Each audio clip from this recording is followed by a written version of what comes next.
নমস্কার, দেখছেন talk to Bangla. আমি অভিষেক রয়েছে আপনাদের সাথে। এই মুহূর্তে যে খবর নিয়ে উপস্থিত হয়েছি, পশ্চিমবঙ্গের তরফ থেকে 19 জন সাংসদের লিস্ট সামনে চলে এসেছে, যারা সই করেছেন তৃণমূল কংগ্রেসের টিকিটে জয়ী হয়েও তারা এনডিএ তে সামিল হতে চান। কাকলি ঘোষ দস্তিদার তার নেতৃত্বে সামগ্রিকভাবে এই মুহূর্তে 19 জনের লিস্ট সামনে এসেছে। এবং গুরুত্বপূর্ণ প্রেক্ষাপট এই মুহূর্তে কীর্তি আজাদ, যিনি 1983 তে কপিল দেবের টিমে ছিলেন, যিনি ওয়ার্ল্ড চ্যাম্পিয়ন হয়েছিলেন, তার মুখ থেকে বিস্ফোরক কিছু তথ্য বেরিয়ে আসছে যে টাকার বিনিময়ে এই 19 জন সাংসদ তারা সরাসরি এই যে এনডিএ তে সামিল হতে রাজি হয়েছেন। এবং কত টাকা কীর্তি আজাদ বলছেন, আমরা বলছি না। 5 কোটি টাকা থেকে শুরু হয়ে 50 লক্ষ এবং কারুর ক্ষেত্রে একদম মাস মাইনের মতন 10 লক্ষ টাকা করে দিয়ে দেওয়া হবে তিনি যতদিন সাংসদ থাকবেন।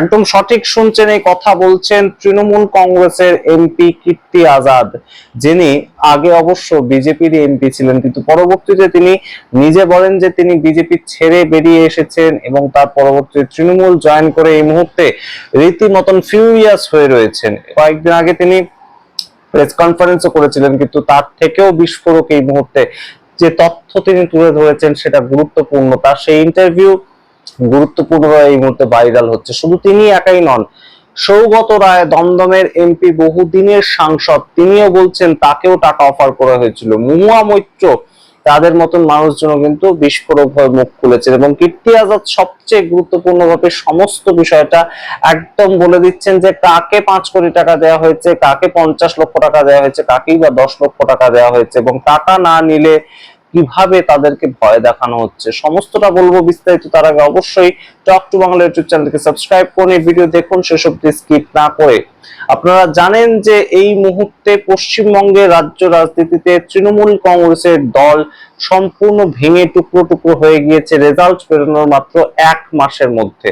এবং তার পেছনে অনেকেই বলছেন যে দলের প্রতি অসন্তোষ, অভিষেক বন্দ্যোপাধ্যায়ের একদম দম বন্ধ করা সেই যে পরিস্থিতি দলের মধ্যে একটা একনায়কতন্ত্র চালানো, সেগুলো কাজ করছে। কিন্তু আদতে কি তাই?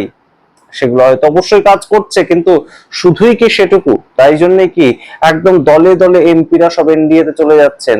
এই প্রশ্ন এই মুহূর্তে উত্থাপিত হচ্ছে। তার কারণ কীর্তি আজাদ তিনি প্রশ্নটা তুলছেন, এবং কীর্তি আজাদ দলের এমপি হিসেবে বলছেন কাউকে কাউকে 5 কোটি টাকার বিনিময়ে এই মুহূর্তে সরাসরি এনডিএ তে সামিল হতে বলা হয়েছে। এবং কারোর ক্ষেত্রে কেস ছিল, পুরনো কেস ছিল, সেই কেসগুলো নিয়ে আর কোনো ধরনের নাড়াঘাটা করা হবে না, এবং সেই ক্ষেত্রে তাকে 50 লক্ষ টাকাতেই ম্যানেজ করে ফেলা হয়েছে। এবং কারোর ক্ষেত্রে এই ধরনের ডিলও হয়েছে যে যতদিন তিনি সাংসদ থাকবেন 2029 সাল পর্যন্ত প্রতি মাসে নাকি তাকে 10 লক্ষ টাকা করে দিয়ে যাওয়া হবে। অর্থাৎ এই সামগ্রিক প্ল্যান, এই সামগ্রিক যে একটা প্রেক্ষাপট, সেটার পেছনে কোথাও না কোথাও বিজেপির হাত রয়েছে, তেমন একটা কথা কিন্তু কীর্তি আজাদ একদম সরাসরি বলছেন একদম তার ইন্টারভিউতে।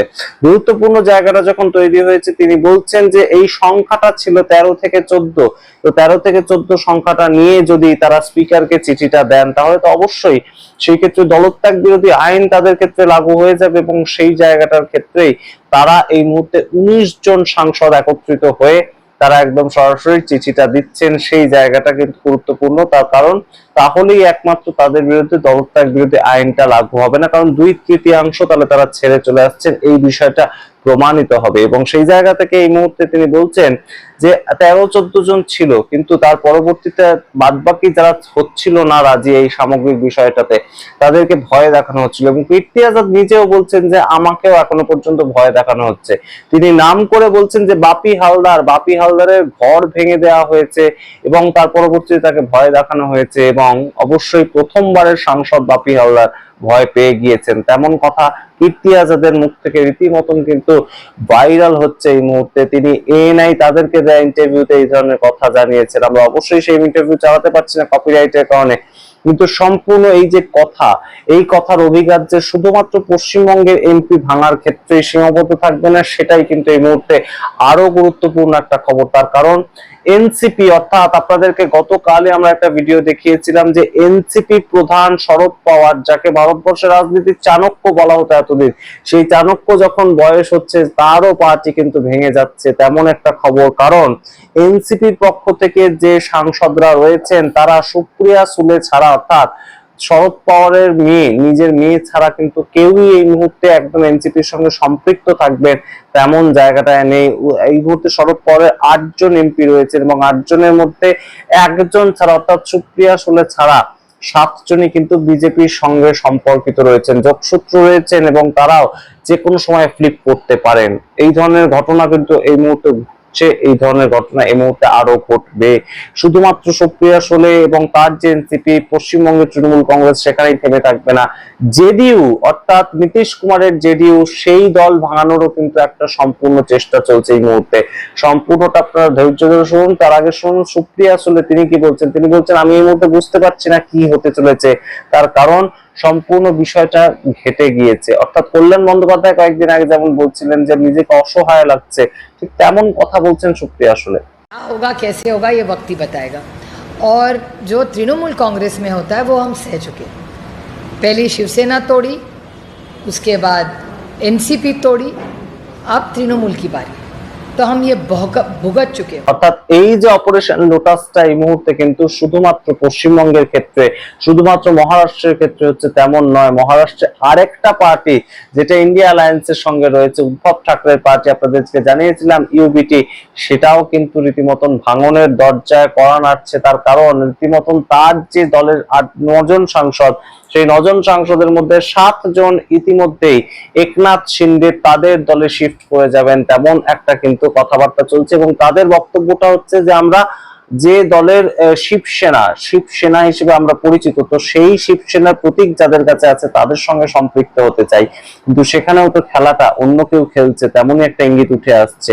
এবং অন্যদিকে তার সঙ্গে এই মুহূর্তে গুরুত্বপূর্ণ বিহারে কোনো ধরনের কোনো জেডিইউ পার্টি বলেই কিছু থাকবে না তেমন একটা প্রেক্ষিত তৈরি হয়েছে। তার কারণ ইতিমধ্যেই আমরা দেখতে পেয়েছি যে বিহারের মুখ্যমন্ত্রী, প্রাক্তন মুখ্যমন্ত্রী নীতিশ কুমারকে রাজ্যসভায় পাঠিয়ে দেওয়া হয়েছে বিজেপির তরফ থেকে এবং তার ছেলেকে স্বাস্থ্যমন্ত্রীর দায়িত্ব দেওয়া হয়েছে। কিন্তু তার পরবর্তীতে এই মুহূর্তে জেডিইউ কে নিয়ে বিভিন্ন রকমের জল্পনা চলছে যে জেডিইউ কি তাহলে আবারও চলে আসবে ইন্ডিয়া অ্যালায়েন্সে। কারণ কয়েকদিন আগে একদম আপনাদেরকে দেখিয়েছিলাম যে ইন্ডিয়া অ্যালায়েন্সের যখন বৈঠকটা হলো 8ই জুন, তখন 9 তারিখে জেডিইউ এর পক্ষ থেকে একটা সঞ্জয় ঝা বক্তব্য রাখলেন যে ইন্ডিয়া অ্যালায়েন্সের সম্পূর্ণ শেষ করার কারিগর ছিলেন মমতা বন্দ্যোপাধ্যায় এবং কেজরিওয়াল। নীতিশ কুমারকে কিন্তু কংগ্রেস যথেষ্ট সম্মান দিতে চেয়েছিল। তো এই যে একটা প্রেক্ষিত যেই তৈরি হয়েছে, আবারও জেডিইউ ভাঙার কাজে কিন্তু একটা রীতিমতন জোরদার একটা গুরুত্বপূর্ণ প্রেক্ষাপট তৈরি হচ্ছে বিহারের মাটিতেও। কারণ জেডিইউ এর কাছে 12জন সাংসদ রয়েছে, তাই কোনোভাবেই সাংসদহীনতা কিংবা সাংসদদেরকে ছেড়ে চলে যাওয়া সেটা যেমন তারা সহ্য করতে পারছে না এনডিএ পক্ষ থেকে, ঠিক তেমন ভাবে এই মুহূর্তে বিভিন্ন ছোটখাটো যে পার্টিগুলো, সমস্ত পার্টি সমস্ত অস্তিত্ব মুছে ফেলে একত্রিত ভাবে এনডিএ কে সাপোর্ট করতে হবে সেই বিষয়টা কিন্তু উঠে আসছে। এবং যেটা নিয়ে কথা হচ্ছিল যে 12-13 জন সাংসদের কথা আমরা শুনতে পাচ্ছিলাম, কিন্তু সেখান থেকে পশ্চিমবঙ্গের 19 জন সাংসদ একত্রিত হলো কিভাবে, সেই জায়গাটা নিয়ে যখন বারংবার প্রশ্ন উঠছে, কীর্তি আজাদ, সৌগত রায় একদম সরাসরি ওপেনলি বলে দিচ্ছেন যে টাকা অফার করা হয়েছে এবং সেই টাকার পরিমাণটা হিউজ। কারোর ক্ষেত্রে 5 কোটি, কারোর ক্ষেত্রে 50 লক্ষ, কারোর ক্ষেত্রে বাড়ি ভাঙচুর, কারোর ক্ষেত্রে একদম মাসোহারার প্রকল্প, 10 লক্ষ টাকা করে মাসোহারা পাবেন কোন সাংসদ। এই যে অফার গুলো দেয়া হচ্ছে, ভয় দেখানো হচ্ছে এবং অবশ্যই তার সঙ্গে টাকা অফার করা হচ্ছে, তার মাধ্যমে অবশ্যই এনডিএ সংখ্যা বৃদ্ধি, সেটা কিন্তু একটা গুরুত্বপূর্ণ প্রেক্ষাপট তৈরি করছে। আপনাদের সামনে রাখলাম পুরোটা, আপনারা কি মনে করেন অবশ্যই কমেন্ট বক্সে কমেন্ট করুন। যেভাবে এই মুহূর্তে 2/3 একটা করার দিকে এগোচ্ছে এনডিএ এবং 362 সংখ্যাটা তাদের লাগবে, এই 362টাকে পাখির চোখ করে তারা যেভাবে এগোচ্ছে, ছোটখাটো পার্টি ভাঙার একটা চেষ্টা ক্রমাগত চালাচ্ছে, সেই জায়গায় বিরোধীদের প্রতিরোধ কোথায় আমরা তো তেমন কিছু দেখতে পাচ্ছি না। বিরোধীরা শেষ পর্যন্ত একটা হয়ে থাকতে পারবেন। তো মমতা বন্দ্যোপাধ্যায় যেখানে ইন্ডিয়া অ্যালায়েন্সকে সমর্থন করতে যাচ্ছেন, সেখানে তার দল থেকে একে একে সব পাত্তারি ঘুটোচ্ছেন। সুপ্রিয়া সুলে যেখানে একদম ইন্ডিয়া অ্যালায়েন্সের বৈঠকে গিয়ে বসছেন, তাদেরকে সমর্থন করছেন, তার দল থেকে একে একে সব পাত্তালি ঘুটানোর একদম রীতিমতন প্ল্যান তৈরি করছেন। উদ্ধব ঠাকরে যখন ইন্ডিয়া অ্যালায়েন্সের বৈঠকে যাচ্ছেন, তখন উদ্ধব ঠাকরের দল থেকে এমপিরা চলে যাচ্ছেন শিবসেনাতে এবং সমস্ত ক্ষেত্রে আপনারা দেখুন মূলত টার্গেটটা কিন্তু একদম এমপি ভাঙানোর। পশ্চিমবঙ্গের ক্ষেত্রে পরিষদীয় দলও ভেঙে গিয়েছে, কিন্তু পরিষদীয় দল একটা শুরুয়াত ছিল, পশ্চিমবঙ্গের তৃণমূল কংগ্রেসটাকে টুকরো টুকরো করার একটা শুরুয়াত ছিল পশ্চিমবঙ্গে পরিষদীয় দল ভেঙে নিয়ে যাওয়া। কিন্তু আসল যে টার্গেটটা সেটা কিন্তু লোকসভায় সিট বৃদ্ধি, এবং লোকসভায় সিট বৃদ্ধি, রাজ্যসভায় সিট বৃদ্ধি, এটার মাধ্যমে যেটা করতে চাইছে এই মুহূর্তে ভারতীয় জনতা পার্টিতে, হয় তাদেরকে সামিল হতে হবে, যেমন ঠিক আম আদমি পার্টি থেকে 7 জন সাংসদ সরাসরি সামিল হয়ে গেল, তা না হলে একটা 2/3 আলাদা ব্লক করে তারা এনডিএ কে সাপোর্ট করবে, সেই প্রেক্ষিতে তৈরি হচ্ছে। যার কারণ একদম ডিলিমিটেশন বিল, একদম মুখ্য জায়গায় দাঁড়িয়ে আছে ডিলিমিটেশন বিল। এই নিয়ে আমরা গতকাল বিস্তারিত ভিডিও করেছি, আপনারা যদি না দেখে থাকেন অবশ্যই দেখুন। অত্যন্ত ইনফরমেটিভ ভিডিও দিয়ে এই মুহূর্তে আমরা প্রত্যেকটা ভিডিও তৈরি করার চেষ্টা করছি, আপনারা যাতে সমস্ত বিষয়টা জানতে পারেন। এই মুহূর্তে সারা দেশ জুড়ে বেশ খানিকটা কিন্তু রাজনৈতিক পরিবর্তনের একটা সংকেত পাওয়া যাচ্ছে, এবং গণতান্ত্রিক ব্যবস্থায় বিরোধী শূন্যতা, সেই ধরনের একটা ভবিষ্যৎ কিন্তু দেখতে পাওয়া যাচ্ছে। আমরা জানি না বিরোধীরা কিভাবে সম্পূর্ণ বিষয়টার সঙ্গে লড়বে। ছোটখাটো পার্টিগুলো এই এনসিপি হতে পারে বা তৃণমূল কংগ্রেস হতে পারে, তারা যদি একভাবে একদম কংগ্রেসের সঙ্গে মার্জ করে যায়, তাহলেই তাদের পার্টির অস্তিত্ব, তাহলেই তাদের পার্টির এমপি কিন্তু তারা বাঁচাতে পারবে, আদারওয়াইজ কিন্তু তারা তাদের পার্টির অস্তিত্ব বাঁচাতে পারবে না। এই জায়গাটা যদি আমাদের দেশের যারা আঞ্চলিক নেতা তারা এখনো না বুঝতে পারেন, তাহলে কিন্তু অবশ্যই সামনে সমূহ বিপদ শুধু তাদের পার্টির জন্য নয়, তাদের পার্টির তো অস্তিত্ব উঠেই যাবে, কিন্তু সামগ্রিক গণতন্ত্রের জন্য বিরোধী শূন্যতা কখনোই গণতন্ত্রের পক্ষে একটা শুভ লক্ষণ কিন্তু নয়। আপনারা কি মনে করেন অবশ্যই কমেন্ট বক্সে কমেন্ট করুন। দেখার অপেক্ষা রইলাম, দেখতে থাকুন টক টু বাংলা। অবশ্যই টক টু বাংলা ইউটিউব চ্যানেলকে সাবস্ক্রাইব করুন এবং জয়েন বাটন ক্লিক করে আমাদের মেম্বারশিপ নিয়ে আমাদেরকে সাহায্য করতে পারেন। ধন্যবাদ।